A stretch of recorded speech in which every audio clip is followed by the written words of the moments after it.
So back in previous lecture we discussed about the structure of the DNA. Then we see the central dogma, that is DNA, RNA, proteins, and enzymes. Then we study the concept of the genes. Okay, and we see the how gene is a functional unit of the DNA and its roles. Okay, now in this lecture, as you know the previous basic knowledge of the molecular biology, now we start our biotechnology first chapter, that is a gene cloning. Now first important point in this lecture, it is known as the gene. You know that the gene, what is meant by the gene, it is nothing but the functional unit of DNA. Okay, की ज्याच्यावरती information coded केलेले असते. Okay, मी ते पाठीमागच्या लेक्चरला सांगितलं होतं. And clones means nothing but the copy. Okay, this is nothing but the copy, exact copy. Cloning means काय, exact number of the exact copy. Okay, similarly exact copy, it is known as the clone. Okay, then meaning is clear. What is meant by gene, what is meant by cloning means exact number of the copy. Then we see in the detail.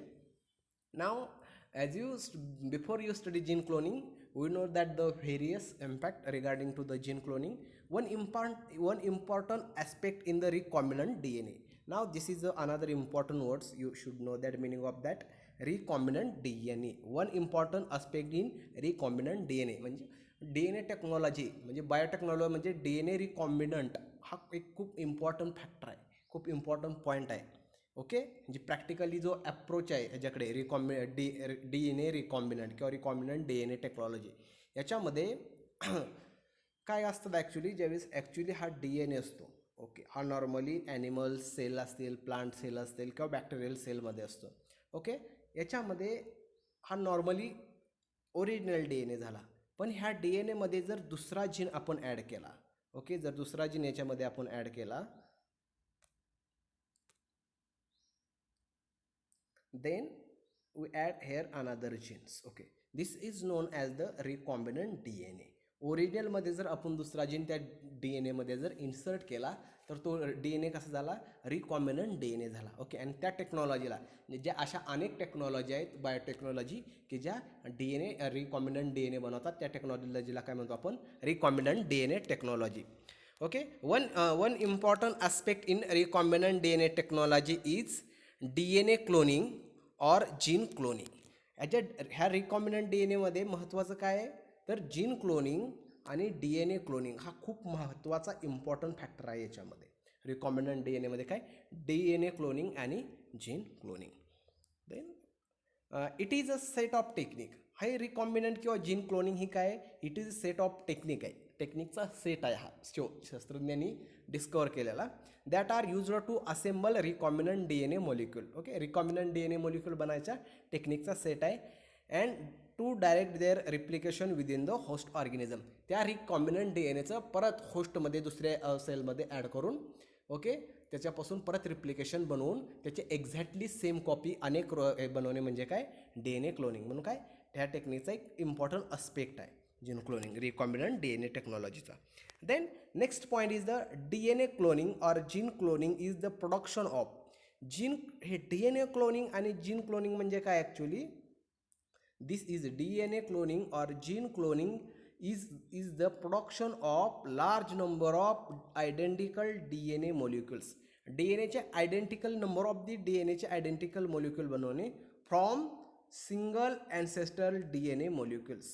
Okay, एखाद्या single ancestral DNA molecule पासून त्याचे large नंबरमध्ये copy बनवणे. म्हणजे normally कसं, ही concept काय बघा, की आताच्या काळामध्ये बऱ्याच वेळेला आपण बघतो शेतामध्ये टोमॅटो लावतो, मिरच्या लावतो. ओके, त्याच्यामुळे तर बऱ्याच वेळेला थ्रिप्स असेल, मावा असेल, असे रोग पडतात अनेक वेळा. आता शेतीमध्ये सगळ्यात मोठा प्रॉब्लेम आहे, थ्रिप्स असेल, मावा असेल, म्हणजे प्लांटची रजिस्टिव्हिटी खूप कमी झालेली आहे सध्या.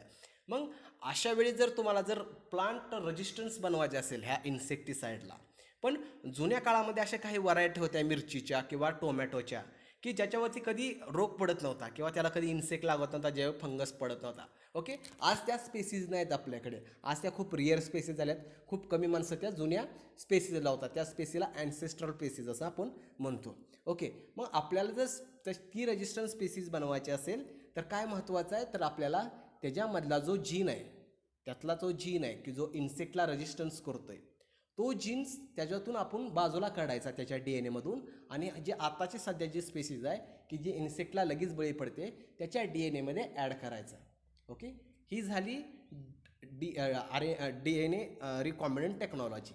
ओके, आणि तो जुना जो डी एन ए की जो जीन आहे तो की जो रेजिस्टन्स आहे पेस्टला, त्याच्या नंबर ऑफ दी कॉपी बनवायच्या, त्याच्या हजारो लाखो संख्यामध्ये त्याच्या कॉपी बनवायच्या, त्याला काय म्हणायचं, जीन क्लोनिंग म्हणायचं. त्या जो रजिस्टर्ड व्हीटीटी दाखवतो तो जीन, त्याच्या हजारो लाखो कॉपी बनवायच्या, त्याला काय म्हणायचं, डी एन ए क्लोनिंग. आणि त्या बनवलेल्या कॉपी ह्या जो आपली जो ससेप्टेबल प्लांट आहे की जे पटकन रोगाला आज बळी पडते, त्या प्लांटमध्ये ते जीन ॲड करायचा. ओके, म्हणून ह्याचं काय, D N A cloning or gene cloning is the production of large number of identical D N A molecule from a single ancestor molecules. म्हणजे नंबर ऑफ दी लार्ज आपण त्या जीनच्या copy बनवल्या, okay, एका single ॲन्सेस्टर मॉलिक्युलमध्ये. हा gene क्लोनिंगचा फायदा होतो. Okay, the next point, the essential characteristic of D N A cloning is that, आता इसेन्शियल कॅरेक्टर काय, is the desired D N A fragment. Okay, काय, desired D N A fragment must be selectively amplified resulting in large increase in copy number of selected D N A molecules. ज्या selected D N A मॉलिक्युलच्या number of in the large number of त्याच्या copy बनवणे. Okay, एक selectively एका जीनच्या number of the copy बनवणे. पूर्ण D N ए आपण टाकणार आहे का त्या जुन्या प्लांटचा जो रजिस्टन्स दाखवतो नाही, त्याचा जो स्पेसिफिक जीन आहे की जो इन्सेक्टिसाईडला रजिस्टन्स दाखवतो, तोच जीनच्या आपण हजारो लाखोच्या संख्येनं कॉपी बनवणं, हा डी एन ए क्लोनिंगचं महत्त्वाचं इम्पॉर्टंट कॅरेक्टर आहे. In practice it involve multiple round of D N A replication. आता त्या कॉपी म्हणजे काय करतो आपण, ओके, त्याच्या आपण कॉप्या बनवतो म्हणजे काय करतो, हा जो त्याचा जीन आहे, ओके, ATGC, याच्या आपण लाखो कॉप्या बनवतो म्हणजे काय, याचं काय करतो आपण, हजारो वेळा लाखो वेळा डी एन ए रिप्लिकेशन होतं. म्हणजे एक्झॅक्टली कॉपी बनवायचं. दुसरं एक आहे सेमी कन्झर्वेटिव्ह जो टाईप आहे रिप्लिकेशनचा, ते रिप्लिकेशन वापरून आपण काय करतो, त्याच्या हजारो लाखो कॉपी बनवतो. म्हणजे gene cloning is nothing but the another type of the D N A replications, not DNA whole replication, what is the gene replications. Okay, it in practice it involve multiple round of DNA replications. It involve multiple round of DNA replication catalyzed by DNA polymerase. जसं DNA रिप्लिकेशनमध्ये DNA polymerase enzyme वापरतं की जी exactly पूर्ण DNA ची copy बनवतं, तसंच इथं आपण काय करतो, त्या जीनच्या हजारो लाखो कॉप्या बनवतो. ओके, कोणतं एन्झाईम वापरून, इथं सुद्धा DNA polymerase. Then second point, essentially two different gene cloning approaches are used. आता आज सध्याच्या याच्यामध्ये दोन टेक्निक्स आहेत की ज्या जीन क्लोनिंगसाठी वापरल्या जात आहेत. ओके, त्यातली पहिली मेथड आहे cell based DNA cloning. Okay, cell based DNA cloning म्हणजे काय की याच्यामध्ये सेलचा यूज केला जातो. ओके, बॅक्टेरियल सेल असेल त्याचा याच्यामध्ये यूज केला जातो through the vector. Second is the cell free DNA cloning. याच्यामध्ये सेलचा वापर केला जात नाही. पहिल्यामध्ये सेल बेस्ड म्हणजे काय, सेलचा वापर केला जातो. दुसऱ्यामध्ये सेल फ्री DNA टेक्नॉलॉजी म्हणजे इथे PCR polymerase chain reaction artificially machine वापरून त्या सिलेक्टिव्हली DNA मल्टिपल कॉपी बनवल्या जातात त्या जीनच्या, त्याला म्हणायचं PCR. ओके, या त्याच्या दोन टेक्नॉलॉजी आहेत. पहिली लक्षात ठेवा, दोन टेक्निक्स. पहिले आहे cell based DNA technology DNA cloning. Second is a cell free DNA cloning. Cell based DNA cloning involve the introduction of origin gene. याच्यामध्ये काय केलं जातं सेल बेस्ड याच्यामध्ये, cell based DNA cloning involve the introduction of origin gene into vectors. Vectors हा जो याच्यामध्ये vectors बनवले जातात. Okay, most of these vector are the plasmid असतो. म्हणजे बॅक्टेरियामध्ये जर तुम्ही बघितलं तर बॅक्टेरियामध्ये त्याचं ओरिजिनल DNA असतो प्लस, ओके, प्लस दुसरा त्यामध्ये सर्क्युलर आकारचा प्लाझमिड असतो. ओके, हा प्लाझमिड याच्यापासून या प्लाझमिडमध्ये काय केलं जातं, इथं तुमचा हे प्लाझमिड सुरुवातीला एक्स्ट्रॅक्ट करतात. ओके, त्याला वेक्टर म्हणायचं की हा वेक्टर म्हणजे काय करतो, हा तो जीन कॅरी करतो. म्हणजे insertion of vector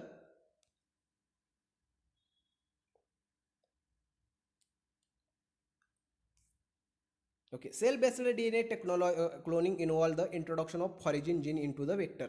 foreign gene सुरुवातीला काय करायचं, जो जीन आपल्याला इन्सर्ट करायचा आहे तो जीन सुरुवातीला एक्स्ट्रॅक्ट करायचा आहे. म्हणजे जो पेस्ट इन्सेक्ट रेजिस्टंट जीन आहे तो सुरुवातीला काय करणार आपण एक्स्ट्रॅक्ट करणार त्या प्लांटमधून. देन तो कशामध्ये ॲड करणार आपण, तो जीन आपण वेक्टरमध्ये ॲड करणार. हा वेक्टर काय इथं प्लाझ्मिड आहे. ओके, त्या वेक्टरमध्ये आपण काय करणार insertion of vector and insertion of vector into the host.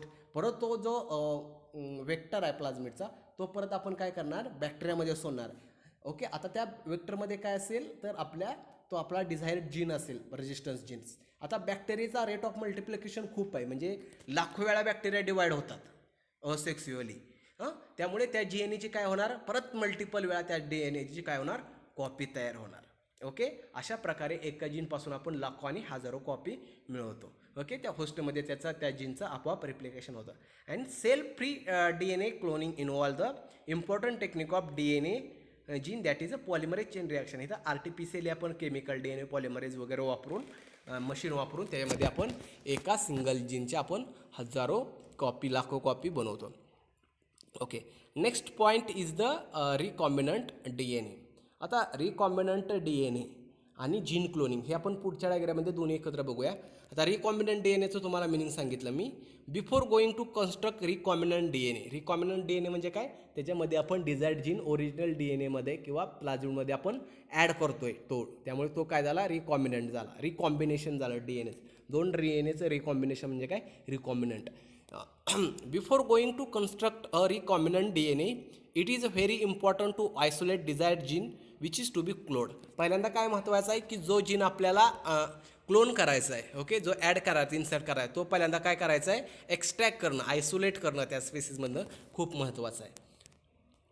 Then isolated D N A is fragmented by using the specific restriction enzymes.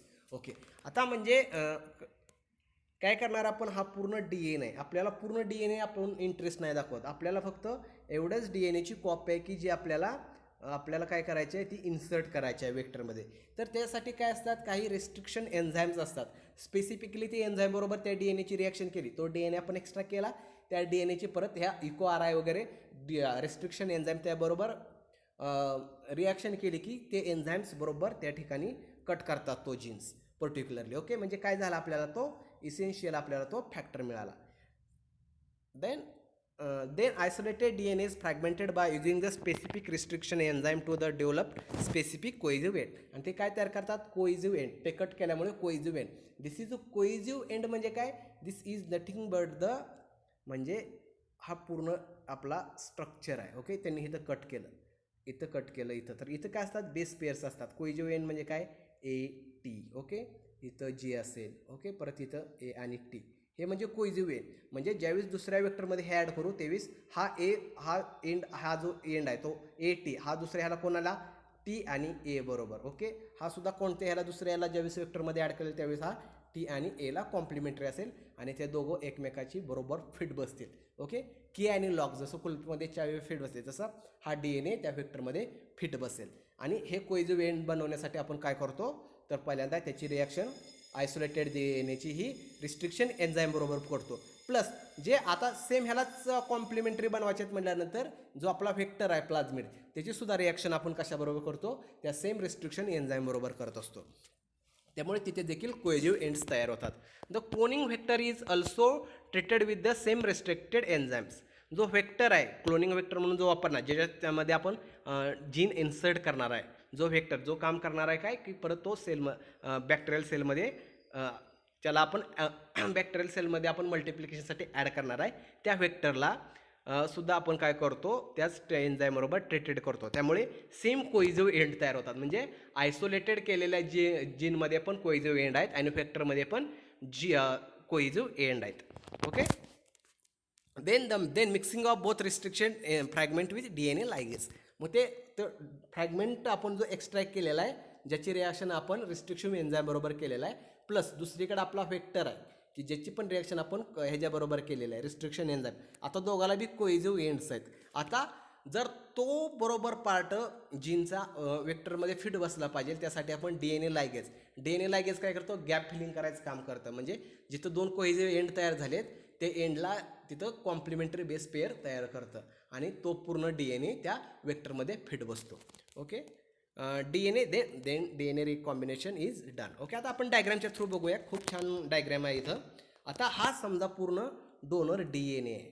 Okay, हा कोणता DNA? हा असा DNA की हा दुसऱ्या प्लांटचा DNA आहे, की मिरचीचं झाड आहे की ज्याच्यामध्ये हा असा DNA आहे की हा पेस्ट रेजिस्टन्स दाखवतो, इन्सेक्ट रेजिस्टन्स दाखवतो. ओके, आता मला त्याचा एक छोटासा हा तुकडा आहे की मला आयडेंटिफाईड केला आहे की हा जो जीन आहे की या जीनमुळे हे प्लांट इन्सेक्ट रेजिस्टन्स दाखवते. मग मी काय करणार त्याला, तर त्याची ह्या पूर्ण DNAचे कॉपी करणार, या DNA कट करणार. DNA कट करण्यासाठी मला एवढा पार्ट पाहिजे. मग त्यासाठी मी काय करणार, रिस्ट्रिक्शन एन्झाईम वापरणार. ती रिस्ट्रिक्शन एन्झाईम बरोबर इथं कट करणार त्याला, म्हणजे का आपल्याला हे पीस मिळणार. आता इथं कोइझिव्हेंट AATT. ओके, हे काय करणार, इथं कोइझिव्ह एंड तयार करणार. देन परत आता मला हे जीन तर मी आयसोलेटेड केला विथ कोइझिव्ह एंड. आता मला इथं महत्त्वाचं काय, तर मला आता व्हेक्टर पाहिजे आहे. आता मी व्हेक्टर म्हणजे काय, इथं प्लाझमिड म्हणून व्हेक्टर आपण हे केला, मी सिलेक्ट केला की बाबा आता याच्यामध्ये मला जीन इन्सर्ट करायचा आहे तो. त्यानंतर मी इथं काय महत्त्वाची गोष्ट आहे की याला देखील कट करणं महत्त्वाचं आहे. म्हणून ह्याला सुद्धा मी काय करणार, त्या सेम रिस्ट्रिक्शन एन्झाईम बरोबर मी याची रिॲक्शन करणार. त्यामुळे इथं सुद्धा AATT हे काय होणार, दोन कोहेजिव्ह एंड तयार होणार. आता दोघं पण तयार झाले, म्हणजे इथली पण AATT TAA इथं ज्यावेळेस जीन ॲड करेल त्यावेळेस इथं बरोबर ह्यामध्ये फिट बसेल. कारण त्याची पण कोणते कॉम्प्लिमेंटरी बेस पेअर आहे, AATT. म्हणजे काय, तर T पेअर विथ V, परत इथं A पेअर विथ T. म्हणजे पेअर बेस पेअर कॉम्प्लिमेंटरी होतील आणि राहिलेला गॅप हा DNA लायगेज भरून काढेल. म्हणजे काय, जो जीन आहे हा वेक्टरमध्ये फिट बसेल. आता मी त्यासाठी कोणते एन्झाईम यूज करतोय, DNA लायगेज एन्झाईम मी यूज करतोय. देन DNA लायगेज ॲडेड ह्याच्यामध्ये केलं. आता मिक्सिंग केलं मी ह्या DNAचं आणि व्हेक्टरचं मिक्स केलं. त्यामध्ये मी DNA लायगेज ॲडेड केला आणि सील द ओव्हरहँग, आणि मी ते सिलिंगसाठी ठेवून दिलं. आता काय होणार, बरोबर हा DNA दिसतोय तुम्हाला, हा जो निळा जीन दिसतोय तो बरोबर इथं कॉम्प्लिमेंटरी AATT.